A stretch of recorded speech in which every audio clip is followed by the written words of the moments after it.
grades are posted. He's with us now on 97.3 ESPN. Let's go over the grades with Scott as he saw the game last night. And Scott, you handed out a pair of D's last night. One went to a defensive player. The other one went to the head football coach, Chip Kelly. So let's start off with that. Your thoughts on Chip Kelly and his game plan last night? Yeah, to me, he's just too stubborn sometimes. I really thought that I didn't understand when it was clear that the Falcons were blowing up the line of scrimmage and Demarco Murray had nowhere to go. Why did he continue to go and run the ball on first and second down? As evidenced by what we saw in the second half, there were going to be opportunities in the passing game, and he just didn't get there until it was essentially too late. And, there's that, and I really, really docked Chip Kelly for that 4th and inches decision to go for the field goal. Not so much to go for the field goal, but to kind of hesitate and then put Cody Parkey and those special teamers in a situation where they just had a hard time to succeed. They had to rush the kick. He had 3 timeouts. He could have also taken a timeout, let them really get set and make what would have been a game-changing kick at that point and still save you 2 timeouts, even if he missed it with the 2-minute warning. So I just thought it was some poor coaching decisions by Chip Kelly, and quite frankly, I thought, he deserved the D. Yeah, we all kind of agree with that. Not the decision to kick, the way they rushed it out there. Scott Grayson's with us. Obviously, Byron Maxwell, you put him in the D category as well. Is this a spot that you think he will be in often? Were you concerned watching him last night about what he looks like going forward? No. I think you still need more time to kind of evaluate him a little bit, but I just felt like in Byron Maxwell's case, and I wrote this in there, that he was not put in a position to succeed. His skill sets did not match up well with Julio Jones, and that's where I pinned that on Billy Davis. I think they were asking Maxwell to do more than he was capable of against that guy. Maxwell loves to bump and run and press you at the line. Jones' speed is able to make up for that and beat him after he tries to get a bump and run on him, and that's what, honestly, the Falcons were doing to take advantage of that. And that to me, I gave Maxwell the grade because he's the guy who was put in the position and did not make the plays. But honestly, I think that was partially a reflection on Billy Davis for putting him in those positions. Yeah, and Scott, that's what I was going to kind of ask you, because I'm with you on Chip Kelly. I think there was enough to say he should be in the D category. But then I take a step back and say, how does Billy Davis get a level higher than Chip Kelly when he put Byron Maxwell in those kinds of positions? I gave Davis a C for the reason that I thought that without the defense ultimately playing as well as it did in the red zone and holding the Falcons out of the end zone as many times as they did, when it could have easily been a much uglier score, I didn't think the Eagles were in that game without the play of the defense. So ultimately, I kind of gave Davis a bit of a bump there, but they've got to do, he's got to put players in position to succeed better. And it scares me because, like I heard you guys talking about, it's sort of what we saw last year with some of those defensive backs, and it makes you wonder, is it not the player or is it the coaching that puts them in those positions to make those, those mistakes and get beat?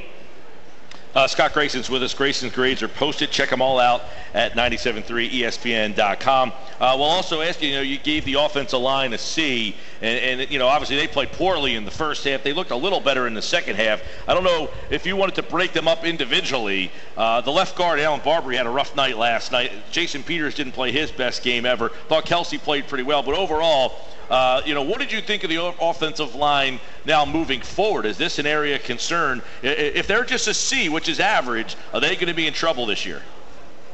Well, I kind of like in the morning after I post the grades to kind of look back again, and I looked at them again this morning, and I thought, boy, I really could have probably given the offensive line a D. They were just abused early on, and then, later in the game, too many holding penalties throughout as well. Part of that, I think, is a function, and you can pin this on Chip Kelly a little bit too. They just didn't get much time in the preseason to really work together as a unit for very long. And that's, to me, what I thought we saw a lot of in terms of the holding penalties, was just guys not being right on the same tempo and schedule on each play. And therefore, it led to some, bad penalties that really, I thought, made it so much harder on this offense to move down the field. And I agree with your assessment on some of the guys individually. Lane Johnson had moments where he looked good and moments where he just looked bad. And obviously they've got to be a much more consistent and successful offensive line if they're going to do better. I thought Bradford was taking way too many hits in the passing game as well. And that pinpoints at the offensive line too. You handed out a lot of B's out there. I mean, it seemed that you thought everybody played good, not great, including Demarco Murray, where I know that was probably the most controversial one because of the way that, his 7 carries for 6 yards with his paycheck is probably not adding up to a lot of people agreeing with you there. But why a B for Demarco Murray? Yeah, I knew that one was going to, as I was hitting submit to post the article last night, I was thinking this one's not going to go over well. But you know what?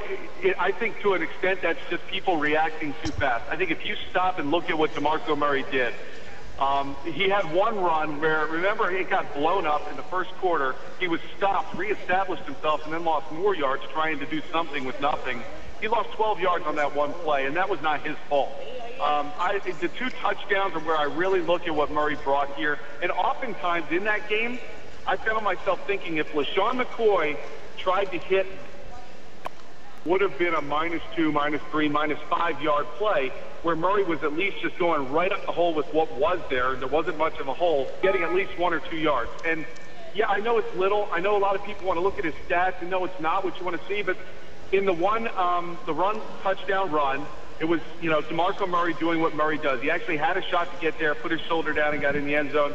And then on the one, especially where he had the receiving touchdown, he did a good job of waiting and patience to wait for that hole to open after he caught the ball to get into the end zone. And I know you can look at that and say there aren't many yards on those plays, but those were big plays and big scores that this team needed to have at those moments. And that's where I decided to give Murray a B. Talking to Scott Grayson. Grayson's grades posted right now on 973ESPN.com. Scott, I kind of agree with you on DeMarco. I'm not sure I would go as high as a B just simply because the production wasn't there, but obviously he was affected by a poor showing, at least in run blocking aspect from the offensive line. Guy I have an issue with, to be honest, and it was one splash play from Kiko Alonso and basically nothing after that, especially when defending the run. Why is Kiko Alonso getting a B? I gave Kiko a B because there were times I saw him, throughout most of the game, he was not in the spotlight making the big tackle. There were too many missed tackles overall, I felt, by a lot of the guys on defense, particularly in the linebacking corps. But I put a little weight on the grade to Kiko Alonso because I really feel that if he did not make that pick, that was outstanding.